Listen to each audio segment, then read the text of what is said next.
أعوذ بالله من الشيطان الرجيم بسم الله الرحمن الرحيم الحمد لله رب العالمين ربي زدني علما رب اشرح لي صدري ويسر لي أمري واحلل عقدة من لساني يفقهوا قولي. Now we are in the reporting sessions, and after a very long discussion on how to report the XHS by clinician, not by radiologist. So I'm dealing with this case now, which is called the reporting X-ray chest number 8. A 38 years old smoker working in cotton factory for the last 10 years presented in OPD for effort intolerance, productive curve since 10 years. On examination, the temperature was 99.8, pulse was 100 per minute, is tachycardia, is low-grade fever, and the BP was 160 by 100. It is, of course, stage 2 hypertensive he is. Respiratory rate was 22 per minute. In our country, it is 18. More than 18, it is not normal. It is mild type of a tachypnea seen. So respiratory is more than normal to us. So digital clubbing means clubbing in the hands were demonstrated, and bilateral restricted chest movement was observed. Bilateral restricted chest movements were observed, both sides of the chest wall. A tactile vocal ferment is difficult to demonstrate, although it is in the discrete regions of the anterior and posterior chest walls. It is increased. So TVF increased in the discrete regions of the anterior and posterior chest walls, and percussion notes were dull in patches. Again, the same one, in a discrete way. And there are discrete coarse capitations with increased vocal resonance at the same spots. Now, P2 was loud at the upper left parasternal border. It is actually the pulmonary area, very near to it. Although A1 was slightly lower down intensity. The apex beat is 8 centimeters from the mediastinal line. If we take 7.5, if more than 7.5 means that apex is displaced to the left lateral position. It means that the apex is displaced from its original position. The investigation was hemoglobin was 9 gram. He is anemic. What type of anemia is not described. The total leukocyte count was 9,000. Neutrophil 76%, lymphocyte 22%, ESR 66 millimeter per first hour is increased. In our country, we take about 28 ESR normal because of the damages done to the persons who are moving in Pakistan here and there are other reasons as well. The random blood sugar was 165, so it is according to the WHO, in more than 150 random should be investigated. The urine RV random routine examination was normal. X-ray chest was done and presented in front of you for the reporting purposes. Now report this X-ray. Now we are reporting this X-ray, enlarge it and see it. The requirements of the X-ray, first one is, it is PA view. Yes, it is a PA view because the vertebral spine is masked by the mediastinum shadow, and supraocular foci, they are definitely very, very dilated and enlarged. This is PA view, typical. And then we go for the S plus S plus S. For the requirement purposes, S is straight, this is spinal process, this is spinal process, this is spinal process. Now, line should be drawn here. He's tried to become straight. Patient has tried his best. Straight. He was standing. Why we say standing? Because this is the first, second rib, third rib, fourth, fifth, sixth, seventh, eighth, ninth. Eighth or ninth rib, it is eighth rib actually. where the dome of the diaphragm is present. So deeply inspired. The patient was in the standing position, and he has deeply inspired. Last S is still. Still means deeply inspired and hold the breath properly. How we say that this film is not expiratory? Because the bronchovascular markings, which are seen around here in the apex, you can see they are not intermingled. These are not bronchovascular markings. Something else is going on. What is happening here is see. So there are bronchovascular markings here, 2, 3. And the quality of the film is good. You can report it. Now the bony skeleton is normal.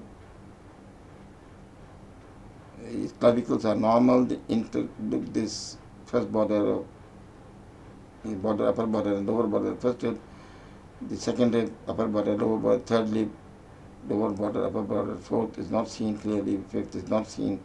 On this side again the first rib is seen, second is seen, third is seen.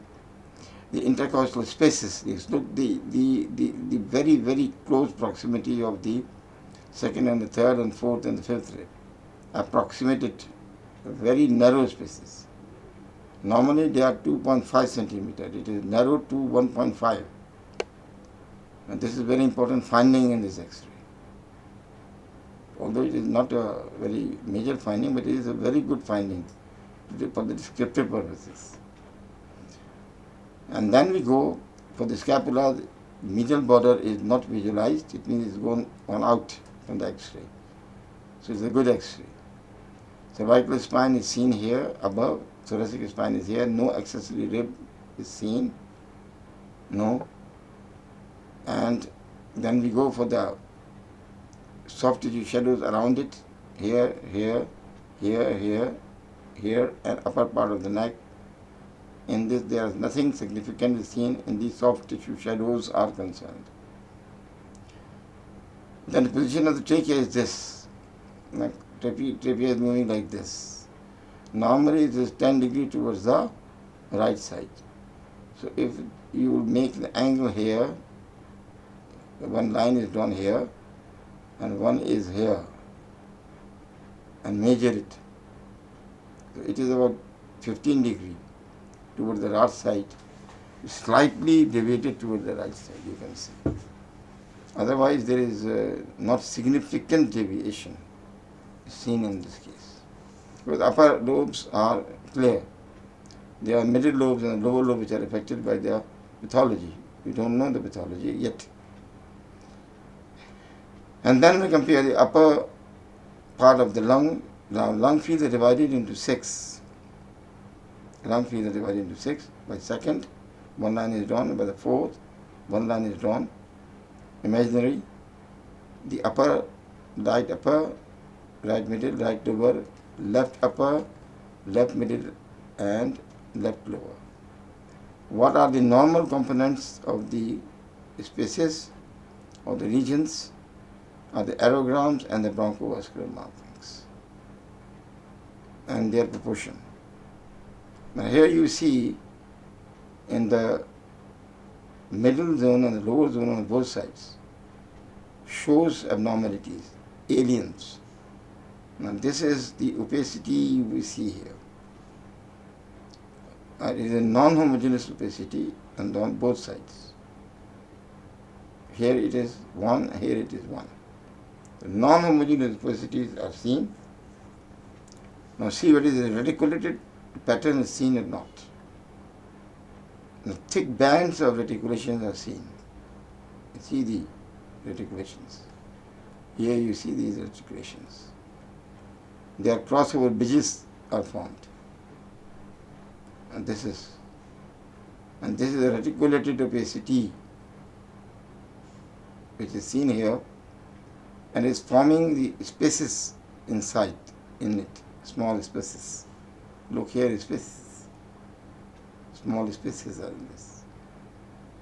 Now this is a typical what is called the reticulated opacity, and with the thick fibrous bands, a crossover, and they are forming the spaces inside it, just like a honeycomb. So bilateral honeycombing is seen in this X-ray. That is very important finding again. You see the dome of the diaphragm, there is a thick band which is pulling it, the upper dome of the diaphragm here. The tenting is seen here in this position. It means that is thick bands, fibrotic bands are there. So this is the left lobe, left dome of the diaphragm, This is costophrenic angle, cardiophrenic angle, costophrenic angle, cardiophrenic angles are clear.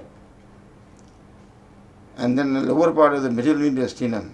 Now here you measure it. The lower part and upper part is divided by where the border of the left and the right is changing in position. Here it is changing position, and here is changing position. So you draw a line imaginarily here. This is upper part of the middle mediastinum, and that is the lower part of the middle mediastinum. And the lower part of the middle mediastinum means the heart and the coverings. Now describing the lower part of the middle mediastinum, the size was measured. It is definitely enlarged heart. That is cardiomegaly is seen. If cardiomegaly is seen, you can see the apex. It is rounded apex, and this is the center of it. It is moving horizontally. It means that it is not going down, just like this. It means that this is predominant right ventricular enlargement of the heart. Although the left is also enlarged, no doubt. But it is. So what we see here, the left border, the shape is concerned, this is the left border which is going in this fashion. It is curved border and is going up and is divided into upper 1/3 and lower 2/3. Upper 1/3 will represent the left atria. This is left atria. It's slightly prominent, and on this side the right border, although it is masked, it means silhouette sign is positive. The border is obscured here. Although it is formed by the right atrial border, the lower 1/3 is formed by the inferior vena cava, the upper one is formed by the superior vena cava. So the silhouette sign is positive. Border is obscured actually. The upper part of the middle mediastinum is concerned, I divide into 4 by imaginary line. 1, 2, 3 and 4. This is the first one representing the ascending aorta, the second one representing the arch of aorta with the third, and here is aortic knuckle. This is the aortic knuckle. Just below it, this is the pulmonary conus. It is slightly prominent, not enlarged. It's slightly prominent. The patient has got the pulmonary hypertension. Evidence is there in this case. And then we go, the hyla is concerned. Hyla is actually not very demonstrable because of these opacities. The left hyla, right hyla is also obscured by these opacities. So what is the conclusion here after the description is that there is a non-homogeneous radiopacity occupying the middle and the lower part of both lung fields, right side and the left side. The morphology is reticulated, thick fibrous band crossover bridges are seen, and the small spaces are seen inside, reflecting the honeycomb appearance. And it is cardiomegaly associated, and it is the predominant right ventricular enlargement of the heart, and the pulmonary conus is slightly more prominent. So the inference is this. Now, what are the conditions which can cause it? The acute inflammation and the result of the acute inflammation, less chances, very least chances that it can cause this type of picture. Chronic inflammation and the result of the chronic inflammation has possibility of the tuberculosis. Tuberculosis means possibility. It can cause fibrosis, it can cause damage to the heart, it can cause honeycombing, yes.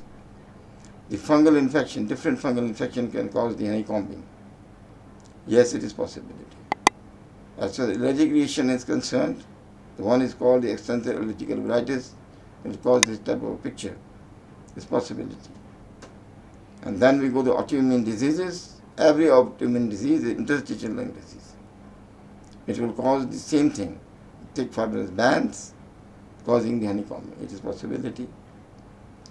And then pneumoconiosis is concerned. Yes, every pneumoconiosis, if it is long enough, is a factory worker. Cotton factory byssinosis can cause a fibrotic reaction in the lung, although it is a benign condition in comparison with the silicosis or asbestosis, but it can cause damage to the lung parenchyma causing the fibrotic reaction. So, byssinosis is a possibility, yes. Now, what about the other things? Sarcoidosis can cause it, yes, it is possible. Stage 4 plus sarcoidosis can cause it. Interstitial lung disease is possibility with sarcoidosis.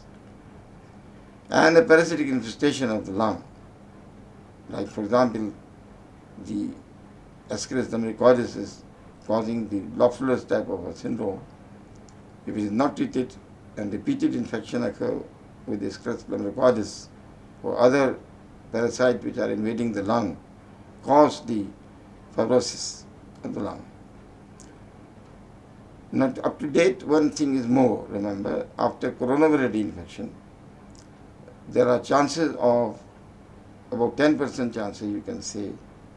To my studies, about 8 to 10% chances for those persons who are in convalescence to develop this type of reaction unilaterally, usually unilateral, not bilateral, most of my cases which I have studied. So coronavirus had got tendency to go for the chronic type of inflammation and a fibrotic reaction in the lung. So the other investigations are helpful. Other investigations are helpful. Lateral view should be done, HRCT should be done, sputum AFP should be done, the LFT should be done, CRP should be done, the autoimmune profile should be done. These things with the urea creatine electrolyte should be done to see overall, case, the case is concerned. After investigations, now it can be confirmed with bronchoscopy and take the biopsy of it and see what is this ultimate direct evidence. Either you refer to the pulmonologist, you deal yourself. I am internist, I can deal it. Yes. The advantage of internist is that he can deal every type of the disease because he knows the pathogenesis, the clinical picture, the management strategies. That is the advantage of internal medicine. Now, it is causing the pulmonary hypertension also. Remember, this is secondary pulmonary hypertension. So we manage this case with the pulmonary hypertension. The patient becomes gradually benefited by our therapy. So this is how I report these X-ray. I hope that you have enjoyed it, probably, and gain knowledge from my what I have said. So we will meet you again with the next X-ray and its reporting. Until then, Allah Hafiz. Wa ma alayna illa al-balagh. Assalamu alaikum wa rahmatullahi wa barakatuh.